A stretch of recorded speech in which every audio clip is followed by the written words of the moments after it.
Hello, gorgeous. I realized something very recently. For some reason, did not cross my mind until a few weeks ago. Someone said, you're not actually doing what you think you are. So your habits, what you do every day versus what you think you're doing every day are completely different. I had this goal where I wanted to post every day on multiple social media, not just YouTube, Instagram as well. I had this dream of being able to publish content that's super aesthetic. Not necessarily for other people, but just for myself because it's my visual journal and I want to see it. I'm not trying to peacock for attention. It literally is my journal, which is why I yap so much in my vlogs, sharing what I've learned from that day or from this period I'm going through. You're not actually doing the things you're doing. Write down and track all the things that you've checked off your to-do list. That's actually what you're doing every single day, where if you want to reach a goal, you have to change your thinking. If I want to post, I'm using clothes because this is an easy example to understand. You want to dress up every day, actually dress up every day. Don't just like put an outfit together in your head and think, oh, that's a good outfit.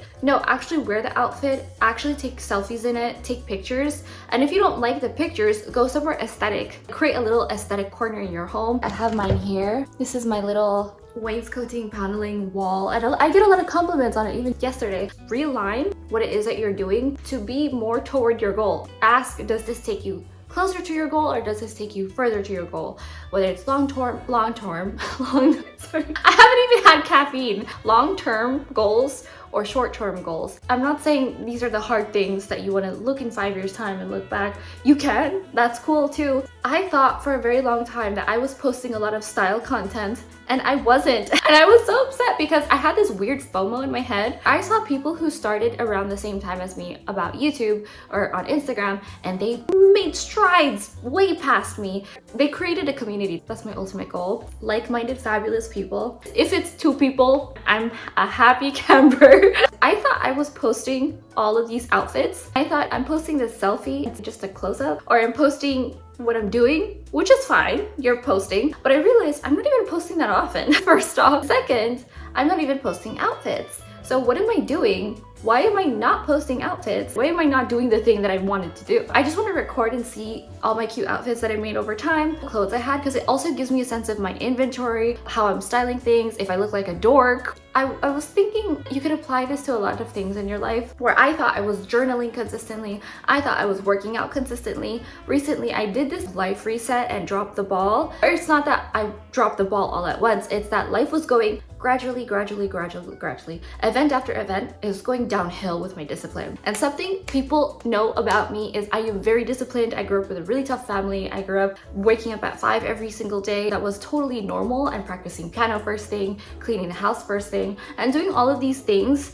for my growth as opposed to my decline. It took me years to decline, and then it took me a few months to get myself back up and to have this reset. And I think I'm getting back to where I want to be. I'm very close and I'm very happy, I'm very content. My positive energy is radiating that. I will always remember this. I was always a fashionista. I always was a style girl who cared about style. And my parents were very much against fashion magazines, especially my mom. She would literally pull down the pages that I put or cut out and created a mood board on my wall. My brother had all these bands, posters. So I wanted to do my version, and it was Teen Vogue. Teen Vogue, I would read it cover to cover religiously like it was the Bible. It's changed a lot over time. I was an Amy Astley creative director girl, loved Amy Astley and everything she did. My mom ripped it down and said, do not venerate this materialism, this consumerism, XYZ. And so it made me want fashion more. And I didn't care about this Prada bunny backpack bag. It was cute. I didn't care about having that designer aspect, the money aspect.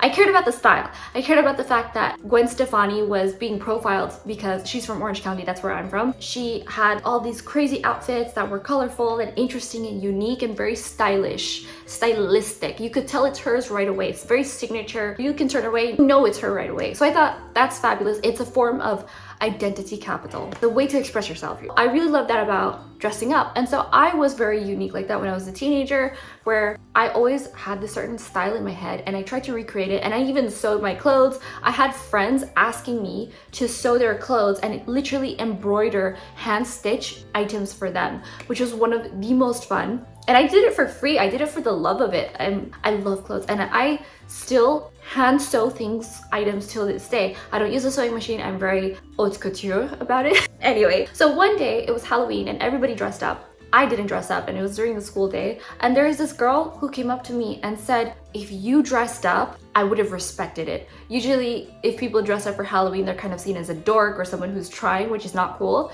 But they said, if you dressed up, it would have been really cool. I felt that as a huge compliment, someone recognizing my style, even though there were other girls who were like the Lauren Conrads of the world, I knew personally, who had an internship with Vogue or an internship with Nordstrom and would have to show up to these sessions, and then they would just get bullied because they weren't like them enough, which is crazy because I would go with my friend. I could see that she was a little bit uncomfortable. She said she stopped going to the internships because these fashion internships, because everybody was a bunch of bullies, which is crazy to me. When I look back, my best friend growing up, she has incredible style. She's very elegant in her own way. Since we were kids, she was elegant. I was going through my punk rock metalhead phase. I say punk rock because I just mean rebellious in attitude, but I listen to metal. I always loved her style. She had such a different style to me. The fact that she is her, she's being authentic to herself. She's doing the real thing, and she stopped because there were bullies or trolls or haters, whatever you want to call them. I get so many mean comments.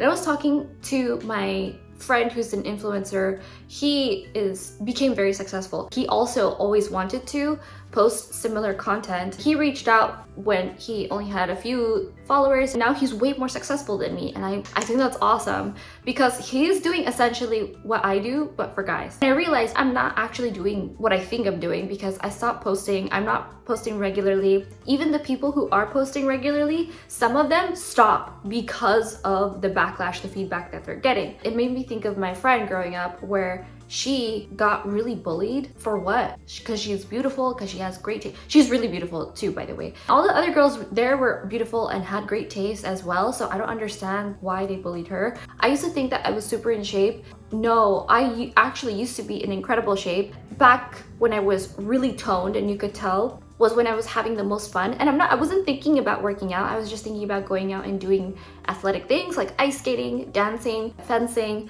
running, and hiking, just going out and doing things, just moving my body. And I never thought about it. And that's the time that I was most consistent, making a checklist of doing the things that I wanted to do. So I'm gonna start doing this again. And this is my accountability. If you wanna be an accountability partner, give us a like, subscribe, comment below, get notified. Let me know what your goals are in the comments. I'm creating a sense of not just systems, I am doing that. I'm rewriting my goals. What exactly do I wanna do? I had a little bit of an identity crisis. Why am I not just doing the thing? It's so simple. We overthink things and we think we're doing it and we think we're interested in it, but then there's always someone else who comes along and they're on level 1000, the same age, they have the same background, the same opportunities as you, but you're just not doing the thing. What you think you're doing is not actually what you're doing. I wanted to post more outfits, and I think I don't have any clothes. I have clothes. I'm just not wearing them. I'm not putting them together. It's ridiculous. My boyfriend and his friends, I'll hear them talk about the things they want to do and they're passionate about, and then I see them not do it. Or I'll see one guy do it way more and the other guy's still behind, and he says, I'm too tired, I'm too this, too that. There's always some excuse. I think you're gonna make it, but not the way that you think you're gonna make it, and it's gonna be a little bit slower. I think you're still gonna be successful, but you're gonna have to kind of realign what your thinking is versus your actions, because they're two completely different things that don't connect right now. And that's okay, because you're gonna be successful as long as you work toward whatever you're working towards. Look at the things you're working towards. Do you want to be successful in that? Do you want to have a streak of every day I do this a few hours a day, because you show up to your job and then you come home and have a beer and automatically you zone out any sense of productivity? Some people, they come home, work out, cook, meal prep, plan the rest of their day, and then they can relax and they have tomorrow's stuff ready. They're already relaxing, or they're relaxing doing the thing that they're obsessed with, their hobby. So what are you obsessed with? Me right now, I'm obsessed with getting my life in order. I think that's really, I'm not gonna say I think that's noble or anything, but I think it makes sense for me right now to do that. Cleaning all my devices. What are my problems that keep coming up that I've been putting off? Do that every day until it becomes, you don't have to do this every day, it becomes such second nature, or you don't have to deal with the problem at all anymore. So that's how I'm getting over my overthinking and just doing the stupid thing, because doing the stupid thing, you might show up as cringe at first, but You need to get past that point to master what it is you're actually doing. I forgot what I was posting about something a bit ago. I realized I'm making so many posts on my YouTube channel about vlogs and my memories, and I realized, is this just gonna be a summer thing, or am I gonna be posting things to do in Los Angeles? Because I don't want my vlogs to be, oh, here, come try this thing doing in Los Angeles. I just want to have fun and live my life and hopefully get other people to level up the nice things in their life too. Whether they're simple, whether they're big things in their life, or little details that they can polish. I was thinking, why am I doing, here are 10 fun things to do in Los Angeles this time of year? That's not me. And also I looked back and I thought, I post that type of content, I post this type of content. And I looked at my Instagram and I thought, no, I do that on YouTube, but a little bit every now and again. But I only have like 3 posts of that this year on Instagram. Why do I think I'm all that when I haven't done anything?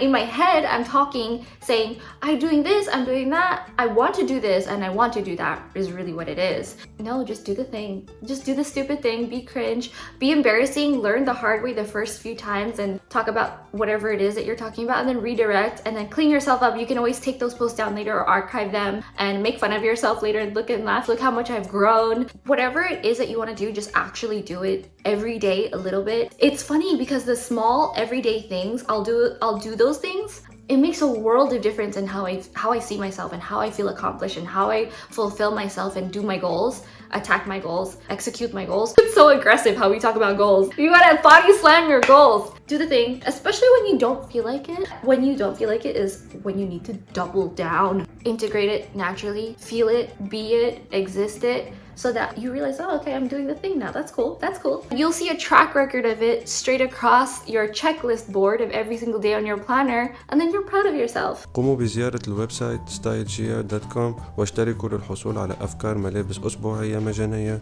ونصائح للعناية الشخصية. تابعوني على انستغرام لاجيا غارسيا للحصول على تحديثات يومية، واقرأوا مدوناتي لاستكشاف أعمق. شكرا.